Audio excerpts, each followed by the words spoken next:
Welcome to Shelf Life, where I share some of the best in young adult literature for teens, teachers, and adults of all ages.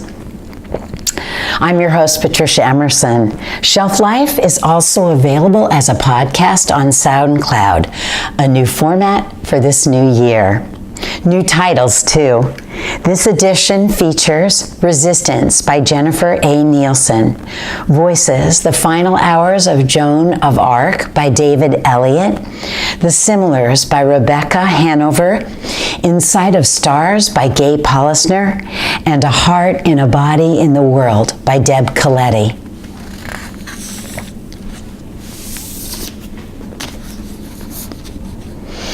Her family forced her to leave them behind in the Tarnow ghetto in Nazi-occupied Poland. Chaya Linder may have her only chance at survival apart from them. At first glance, her blonde hair and blue eyes belie her Jewish heritage. And at 14, her parents believe she's old enough to make it on her own. Once outside, Chaya cannot remain helpless, but must do something for those trapped in Poland's ghettos, including her family. So she becomes a courier. During the war, couriers smuggled food and forged papers into the ghetto, and sometimes smuggled people out. They brought the life outside ghetto walls, valuable intelligence, and most of all hope to those isolated inside, and put themselves in grave danger every time. In her historical novel, Nielsen focuses on a real resistance group, Akiva, and the heroism of its members. At one point, Chaya witnesses the group's plot to disrupt the Nazis' systematic abuse fall apart, and members of her cell are either captured or forced to scatter. This does not stop her, though. She seeks new alliances and undertakes a harrowing mission to assist in the most famous of all the ghetto uprisings, the one in Warsaw. To my right, a man was lying on the ground with some sort of head wound. To my left, a boy near my own age seemed to have a broken leg. When it came time to evacuate the bunkers, would he be left behind anyway? I didn't know. How was I supposed to know? I was a courier. I was the first person who figured out ways for people to live, not the person who decided which people must be left to die.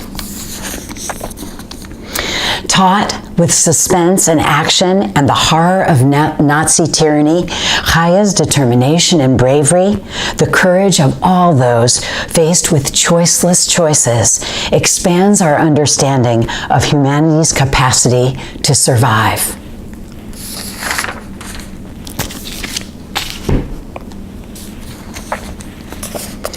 Voices, The Final Hours of Joan of Arc, David Elliott's novel in verse, recreates the bold, faithful, and unforgettable young woman warrior. It is 1431, the Middle Ages. France is involved in yet another civil war. The just King Charles II has been replaced by the English King Henry. Joan is a pious peasant girl, a 13-year-old, when she begins hearing the voices of saints in her dreams. These visions tell her that she is to lead men in battle to reclaim the crown for France. Joan resists her family's and society's expectations and takes up the sword for the righteous cause of country. Eliot uses the actual records from Joan's trials, the first when she is found guilty of heresy and is condemned to be burned at the stake, and the second when friends, family, and her brothers in arms speak to the character of this incredible young woman. She has been summoned by destiny to lead the troops and restore Charles as the rightful monarch.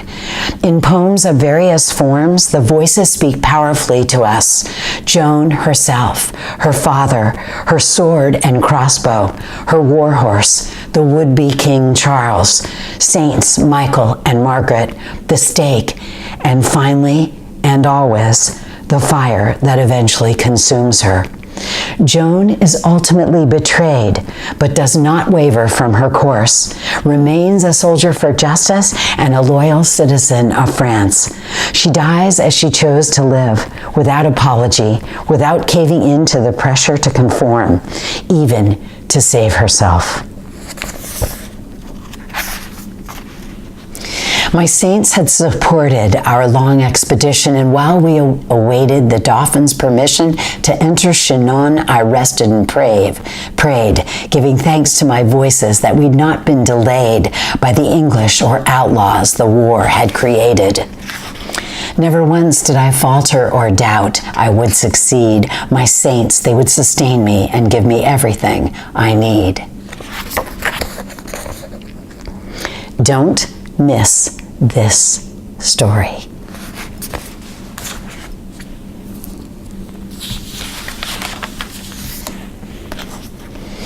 Revenge and the idea that the sins of fathers play out in the lives of their children lie at the center of Rebecca Hanover's just-released science fiction, The Similars.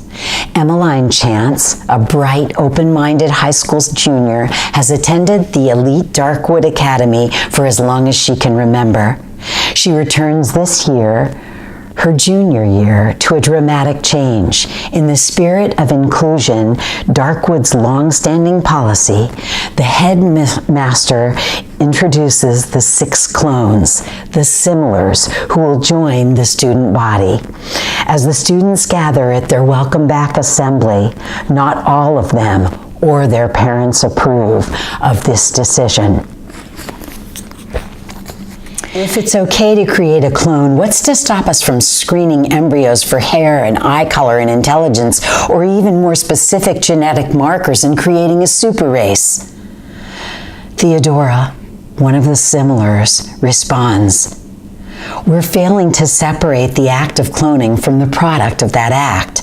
Cloning itself is not legal in the United States. Whether or not it should be, it isn't. That's something U.S. scientists and lawmakers are going to have to sort through. It really has no bearing on whether or not clones, people like us, should be treated differently than anyone else." The 6 Similars are challenging the established hierarchy. They are brilliant and deeply bonded to each other. They seem to share secrets and have a plan. What is it? Emma wants to support them. After all, their creation wasn't their choice. But as she discovers more about them, she worries about their motives and their reasons for coming to Darkwood. The Similars boasts twists and turns. It depicts an eerily possible future when cloning, playing God with scientific possibility, might actually occur, and with devastating consequences.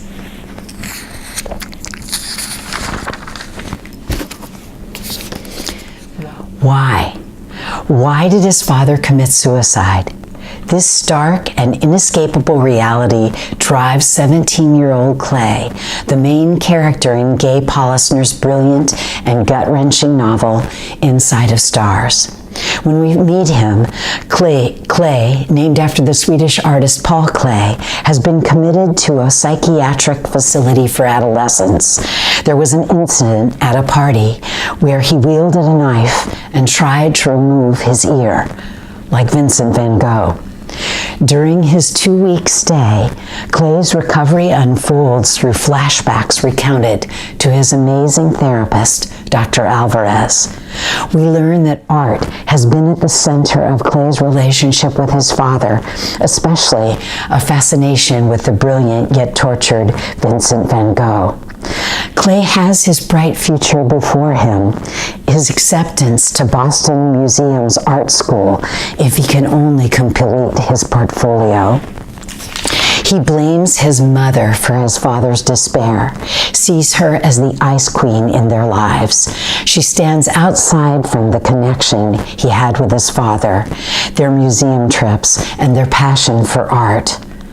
It is not easy to heal when it means Clay must face the truth, which counters what he has long believed.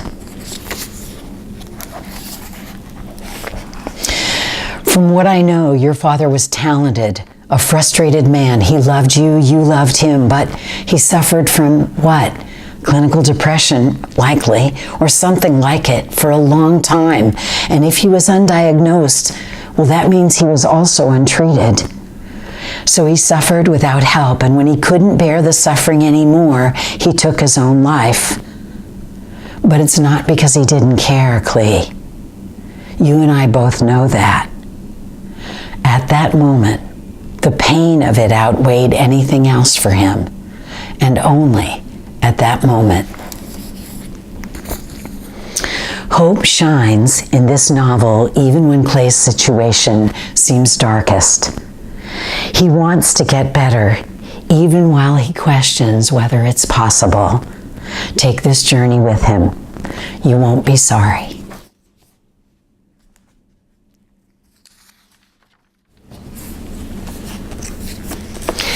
What happened to cause Annabelle Ignati's spontaneous decision to run across country from her home in Washington State all the way to Washington, D.C.? She's a high school senior, nearing graduation, a good girl, a pleaser. This grueling trek that begins on a whim becomes redemptive as she perseveres. Her road, the road, only grows more unforgiving. The endless, unbroken landscapes, steep climbs, narrow shoulders, blisters, and bone-weary soreness. She has been gone 107 days. She has run 952 miles since then. She has worn through 3 additional pairs of running shoes. She has had 4 days off, 2 days due to a bout of food poisoning, the other 2 for a depressive episode after a fall in Battle, South Dakota, essentially the halfway point. Annabelle's internal landscape is even more challenging. There is her past to confront, loops of what happened and how, voices of her best friends, her therapist, and even the question, what if, that haunt her. More devastating than that, though, are thoughts about the taker, the ominous figure looming inside Annabelle's decision to run, to stay the course. Deb Coletti's A Heart in a Body in the World pulses with life. Facts about the heart, truths about humans as fragile yet resilient, and the nature of epic challenge. It's 2019, and there's no time like the present for a new title. Let me know when you try one on in the comments below. See you next time.